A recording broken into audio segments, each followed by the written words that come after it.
நிறைய நாளைக்கு பிறகு திருப்பூரில் ஸ்டே பண்ண போகிறோம். நாங்கள் ஒரு கடத்திறப்பு விழாக்கு இன்வைட் பண்ணியிருந்தவ. சரி, அதுக்காக போன நாங்கள் அண்ணி வீட்டில் அப்படியே ஸ்டே பண்ணியாச்சு. இந்த பேக் பாருங்க, செம்மையாக இருக்குல்ல. ஒரு பேபி ஷவருக்கு கிஃப்டாக கொடுத்துருந்தாங்க. நல்லா கம்பேக்டாக ஒரு நாள் டூருக்கு போகிற மாதிரி எல்லாமே வச்சுட்டேன். அப்படியே ஆனந்தாஸில் போயிட்டு குட்டீஸுக்கு இந்த ஸ்வீட்டு காரம் இதெல்லாம் வாங்கலாம்ட்டு போச்சு. அப்படியே எனக்கும் வாங்கிட்டேன். ஸ்வீட்டில் வெரைட்டியாக இருக்குது, காரத்தில் வெரைட்டியாக இருக்குது. எதை வாங்குறது எதை விடுறதுண்டே தெரியலை. சரி, சமோசாவும் எனக்கு ரொம்ப பிடிச்ச ரசமலாயும் தான் வாங்கிட்டேன். காரில் போகும்போது அப்படியே நாங்கள் சாப்பிட்டு கொண்டே போயிட்டோம். அங்கே போயிட்டு நல்ல லஞ்செல்லாம் சாப்பிட்டுட்டு எங்கடா போகலாம்னு பார்த்தா நைட் மார்க்கெட் போகலாம்னு சொன்னாங்க.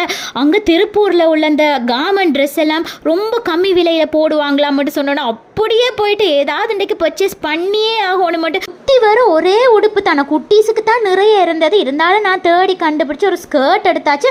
அப்படியே ஒரு டப்பும் எடுத்துட்டேன். வர வழியில் பாதாம் பாலும் ரோஸ் மில்க்கும் குடிச்சிட்டு வீட்டுக்கு வந்துட்டேன்.